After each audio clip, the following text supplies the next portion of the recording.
इरफान खान का जब हम जिक्र कर रहे हैं, अलग अलग लोगों से हम बात करेंगे, आगे भी बात करेंगे, लेकिन इरफान खान की बीमारी के बारे में जब बता रहे हैं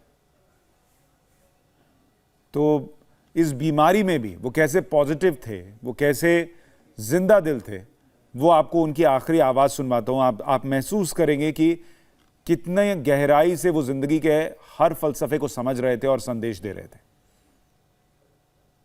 भाइयों बहनों नमस्कार। मैं इरफान, मैं आज आपके साथ हूं भी और नहीं भी। खैर, ये फिल्म अंग्रेजी मीडियम मेरे लिए बहुत खास है। सच यकीन मानिए, मेरी दिली ख्वाहिश थी कि इस फिल्म को उतने ही प्यार से प्रमोट करूं जितने प्यार से हम लोगों ने बनाया है। लेकिन मेरे शरीर के अंदर कुछ अनवांटेड मेहमान बैठे हुए हैं, उनसे वार्तालाप चल रहा है। देखते हैं किस करवट उठ बैठता है। जैसा भी होगा आपको इत्तला कर दी जाएगी। कहावत है, when life gives you lemon, you make a lemonade। बोलने में अच्छा लगता है, पर सच में जब जिंदगी आपके हाथ में नींबू थमाती है ना, तो शिकंजी बनाना बहुत मुश्किल हो जाता है। लेकिन आपके पास और चॉइस भी क्या है पॉजिटिव रहने के अलावा? इन हालात में नींबू की शिकंजी बना पाते हैं कि नहीं बना पाते हैं, ये आप पर है।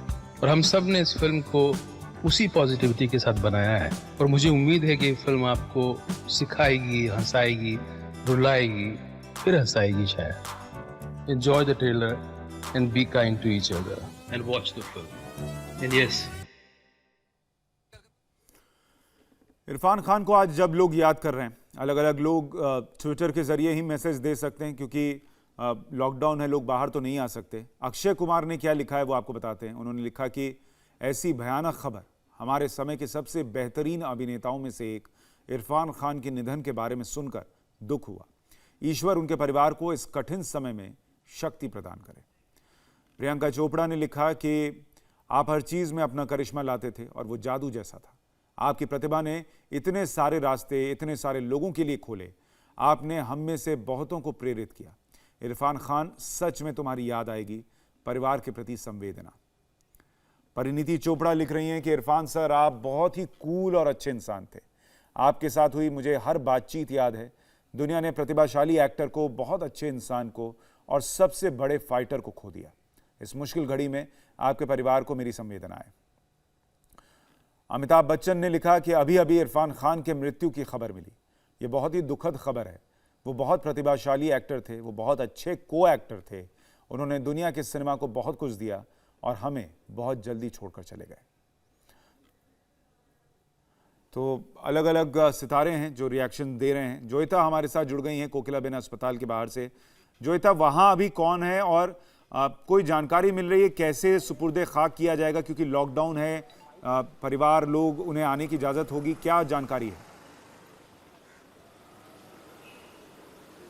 सुशांत, यहाँ पर जो माहौल है वो मतलब ऑब्वियसली बात है, बहुत गमगीन माहौल है। उनका परिवार है अंदर, और जो माहौल यहाँ पर दिख रहा है, यहाँ पर कोई दोस्त, कोई जानकार यहाँ आ नहीं सकते, क्योंकि जो कोरोना वायरस को लेकर के जो एहतियात बरती गई है, जिसकी वजह से लोगों का आना जाना यहाँ पर बंद है। उनके एक पुराने दोस्त अभी आए थे, मगर उन्हें भी अंदर एंटरटेन नहीं किया गया, अंदर जाने को नहीं दिया गया। तो अभी वो डिस्कशंस में हैं कि किस तरीके से, हालांकि जब ये खबर आई थी उस वक्त हम सिर्फ ऑफिशियल खबर का इंतज़ार कर रहे थे। सुबह से तैयारियां वैसे उनकी हो चुकी हैं, लेकिन बस अभी किसी भी वक्त जो है वो तय करेंगे कि उन्हें यहाँ से सीधा ले जाया जाएगा। तो ये जो दृश्य है अपने आप में ही बहुत ही गमगीन है। लोग इंतज़ार कर रहे हैं और उनकी बातें करते लोग नहीं थक रहे हैं। इनफैक्ट मेरे पास 2-3 उनके फैंस भी आए पूछने के लिए कि क्या वाकई में ये सच है। तो ये माहौल जो है वो बहुत ही मतलब देख नहीं सकते लोग, जिस तरह से लोग यहाँ पे रिएक्ट कर रहे हैं या इंतज़ार जो है, आप देख सकते हैं पूरा अस्पताल जो है वो ऐसे इस कदर खाली लग रहा है। ऐसे लग रहा है जैसे सब उसके दुख में शामिल है। सुशांत, जोईता, अभी उनके एक परिचित से हमारे सहयोगी दिनेश बात कर रहे थे और वो ये बता रहे थे कि तबीयत अचानक ख़राब हुई। मतलब अभी ऐसा था नहीं कि वो बहुत बीमार थे या कुछ लंबा चल रहा था। कल तक ऐसा लग रहा था कि ठीक ही हैं और अचानक ऐसा हो गया। जी, जो उनका जो जिस बीमारी से वो अब तक जूझ रहे थे, उस पे उनका इन्फेक्शन जो है वो बढ़ गया अचानक से। और जैसा कि हम जानते हैं कि 3-4 दिन पहले ही उनकी माँ का भी देहांत हुआ है, उसे लेकर के भी वो सदमे में थे और इन्फेक्शन जो है वो बढ़ गया और उन्हें he was rush to the hospital, यही मुझे कहा गया, यही मुझे डॉक्टर्स ने बताया कि जिस तरीके से उन्हें लाया गया और सीधा आईसीयू में एडमिट किया गया। इनफैक्ट कल 5 बजे, शाम को 5 बजे उनकी स्थिति बहुत ख़राब थी और एकदम से मतलब जो वेंटिलेटर पे उन्हें रखा गया और ये भी बताया जा रहा है कि रात को करीब सुबह तड़के वो उन्हें उनका वेंटिलेटर रिमूव किया गया क्योंकि पूरे ऑर्गन्स जो है वो फेल हो चुके थे। तो ऐसे में परिवार का जो इमोशनल जो अभी माहौल है वो बहुत मतलब वो बहुत ख़राब है। तो वो आपस में ही पहले वो इस बात को वो आपस में ही रखना चाह रहे हैं। लोग नहीं अंदर, सिर्फ उनका परिवार है, उनकी भी पत्नी है, उनके बच्चे हैं। इरफान, देखिए, जब कोई हमारे बीच नहीं होता तो उसकी सिर्फ यादें रह जाती हैं। हमारे साथ अनुपम श्याम ओझा जुड़ रहे हैं, एक्टर। अनुपम जी, बहुत स्वागत आपका। क्या इस वक्त यादें इरफान भाई की आपके दिमाग में चल रही हैं?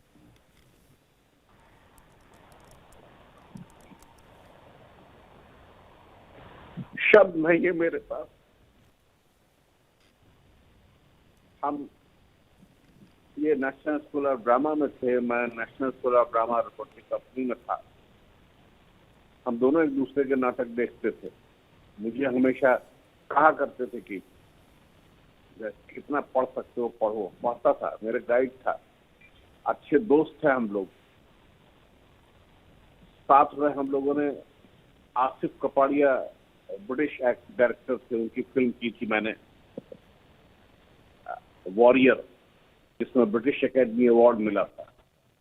मैं राजा था, वो मेरे वॉरियर बने थे। दूसरी फिल्म हमने की थी दुबई रिटर्न।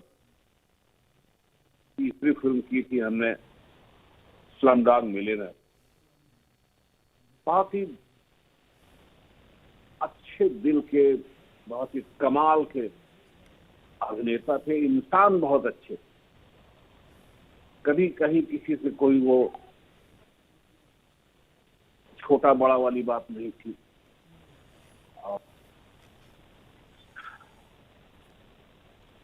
हम लोगों ने काफी साल अच्छे गुजारे दिल्ली में। आपको उनके साथ जो फिल्में आपने की, कोई वाकया याद आता है, कोई चीज आप शेयर करना चाहें, या जब वो शॉट देते थे किस तरीके की तैयारी करते थे, अगर वो कुछ पल आप बताना चाहें? जी, हम लोग तो शॉर्ट पे कॉम्पिटिशन में भी जाते थे साथ में। जब भी मिले हमें गाइड किया, अच्छी राह बताया और किसी के भी दिल पे वो काबिज हो जाते। उनका सेंस ऑफ ह्यूमर बहुत कमाल था। इस वक्त तो है तो बहुत सी बातें, लेकिन इस वक्त अभी कुछ किंग कर्तव्य विमूढ़ हो गया हूँ। अभी कल ही उनके घर पे मेरी बात हुई, उनकी पत्नी की बहन से। जी, मैंने पूछा कहाँ है, तो बताया कि अभी तबीयत खराब है, कि वो हॉस्पिटल में है। भगवान से प्रार्थना करता रहा कि ये जल्दी ठीक हो जाए, लेकिन आज ये दुखद खबर लगी। अनुपम जी, बहुत शुक्रिया। आपने इस मुश्किल वक्त में भी, मैं समझ सकता हूं कितनी भावनाओं की आंधियां इस वक्त आपके अंदर चल रही होंगी, उसमें भी आपने वक्त निकाला, अपने अनुभव शेयर किए, अपनी बातें हमारे साथ साझा की। बहुत शुक्रिया आपका।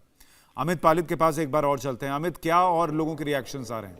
बिल्कुल सुशांत, लगातार ट्विटर पर एक के बाद एक जो मैसेजेस आए जा रहे हैं, इसमें हर फील्ड से आ रहे हैं। और आपको बता दें कि एक जो बहुत इंटरेस्टिंग बात है वो प्रियंका चोपड़ा ने जो लिखा है। प्रियंका चोपड़ा लिख रही है कि Karishma, you brought to everything you did was pure magic. वाकई में मैजिक होता था जब वो स्क्रीन पर आते थे।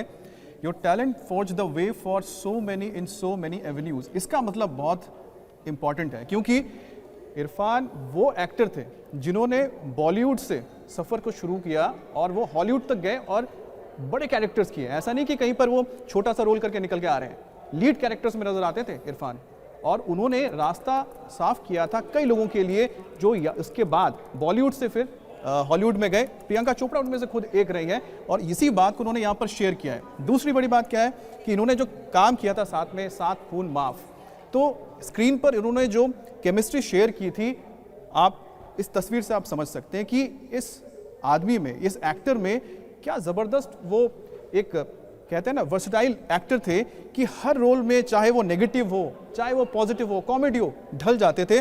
और उनकी मुस्कुराहट देखिए, अगर रोमांटिक सीन भी उनको करना है, कोई ये नहीं बोल सकता कि इरफान खान उसमें भी नहीं कर सकते हैं, क्योंकि चाहे वो नेगेटिव कैरेक्टर उन्होंने किया हो, चाहे रोमांटिक कैरेक्टर किया हो, चाहे उन्होंने ग्रे शेड के कैरेक्टर्स किया हो, हर जगह पर उन्होंने जस्टिफाई किया। और यही वजह थी कि प्रियंका चोपड़ा आज ये बात लिख रही है कि उन्होंने कितने लोगों को इंस्पायर किया है। सुशांत, देखिए, जब आप उनके हॉलीवुड जर्नी की बात कीजिए, स्लम डॉग मिलियनेयर हो या फिर जुरासिक पार्क की जो सीरीज आई थी जुरासिक वर्ल्ड, कोई छोटी फिल्में नहीं की उन्होंने। जितनी भी बड़ी बड़ी फिल्में थी हॉलीवुड की वो उन्होंने की, और उसमें भी कोई छोटा किरदार नहीं था कि 2 मिनट के लिए आए और निकल गए या चले गए। उसमें उनके किरदार का वाकई समय होता था, अहमियत होती थी। ये इरफान खान थे जो हिंदुस्तान से लेकर 7 समंदर पार तक अपने अभिनय का लोहा मनवा रहे थे। सोचिए कि इरफान खान ने कितने एक्टर्स को रास्ता दिखाया। प्रियंका तो यही कह रही है कि उनको देखकर कितने एक्टर्स थे जो बाद में फिर हॉलीवुड में गए, फिर उन्होंने जगह बनाई। और सबसे इंटरेस्टिंग बात है, जब उनका एक इंटरव्यू हो रहा था सुशांत, तब उन्होंने बताया कि जब सलाम बॉम्बे के लिए उनको फाइनल किया गया था तो उनको रोल बड़ा मिला था, उन्हें लगा था कि शायद बड़ा रोल मिलेगा, लेकिन ऐसा हुआ नहीं, एक छोटा सा भिखारी का रोल मिला था। लेकिन उसको देखिए कि उन्होंने उससे भी निराश नहीं हुए और छोटे से रोल से आज कहां तक पहुंचे हुए। इरफान खान अब हमारे बीच नहीं है, लेकिन उनकी यादें, उनकी एक एक बात हमारे बीच है, उनका एक एक किरदार हमारे बीच हमेशा जिंदा रहेगा। कुछ और रिएक्शंस आ रहे हैं, वो आपको सुनवा। ट्रेंडिंग वाला ट्रेंडिंग खुला हुआ है, उनको नहीं। The demise of a great human being and a great actor, Irfan Khan, is a great loss to the industry. We have no words to express our sadness on losing this great man. I worked a lot with Irfan on my television shows. He was always a fighter. He was one of the most positive and a vibrant human beings on the sets. We at the Federation of Western India Cine Employees and IFTIDA, we have no words to express our loss. बहुत सारे लोग उनको याद कर रहे हैं। महेश भट्ट साहब ने ट्वीट किया, उन्होंने लिखा कि मैंने दिल से कहा ढूंढ लाना खुशी, ना समझ लाया गम तो ये गम ही सही। ये बहुत फेमस गाना था इरफान खान की फिल्म का। Remember singing this song holding his hand when I met him after he was diagnosed, he smiled, the warmth of your smile will forever linger my friend. अलविदा दोस्त। हर किसी के दोस्त, हर किसी के करीबी इरफान खान अब नहीं है हमारे बीच। लेकिन इरफान खान को अच्छा क्या हुआ था ये बताएं, उससे पहले नंदिता दास हमारे साथ, जानी मानी एक्ट्रेस, जुड़ गई हैं। नंदिता, बहुत स्वागत आपका। आप क्या कहना चाहेंगी? मेरे पास शब्द नहीं है, मैं सवाल तो कुछ नहीं पूछूंगा, लेकिन अगर आप अपनी यादें साझा करें। मैं तो यही, मतलब आप सुकून से उस शोक को मनाने भी नहीं देते। आप, मैं समझती हूँ कि मीडिया का भी अपना काम है, आपको सब ये बताना है, पर देखिए बहुत एक बड़ा लॉस है। मैं उन्हें सिर्फ एक्टर की हैसियत से नहीं, उनको जानती भी थी, और इतनी कम उम्र में इतने ग्रेट एक्टर, ग्रेट इंसान ऐसे अचानक चले जाते हैं तो आप, मतलब कुछ कहने के लिए कोई लफ्ज ही नहीं है मेरे पास। तो हमें कम से कम जरा सुकून से उसको मौन तो करने दीजिए। और ऐसे वक्त में वो गए कि हम लोग मिल के भी एक साथ शोक नहीं मना सकते। तो ऐसे समय में कुछ चला जाता है तो उसका गम, दुख, जो भी कहिए, शौक, सबसे ज्यादा तो शौक लग रहा है। तो उसको पहले थोड़ा जब्त करने दीजिए, फिर बाद में बात करेंगे। जी, बहुत शुक्रिया नंदिता। हम समझ सकते हैं, देखिए हर कोई इस वक्त जब ऐसा कोई अपना छोड़कर चला जाए जिसके साथ आपने काम किया, वक्त बिताया, जानते थे, हर किसी की अपनी भावनाएं होती हैं और हम उसकी कद्र करते हैं, जो नंदिता कह रही हैं। इरफान खान को न्यूरोएंडोक्राइन ट्यूमर हुआ था। 2018 में इरफान को अपनी बीमारी का पता चला। इरफान के इलाज के लिए, इस बीमारी के इलाज के लिए वो लंदन गए। लंदन से इलाज के बाद इरफान वापस मुंबई लौट आए। कोलन इन्फेक्शन के चलते देर रात अस्पताल में उन्हें भर्ती कराया गया था। मुंबई में आज सुबह इरफान खान का निधन हुआ।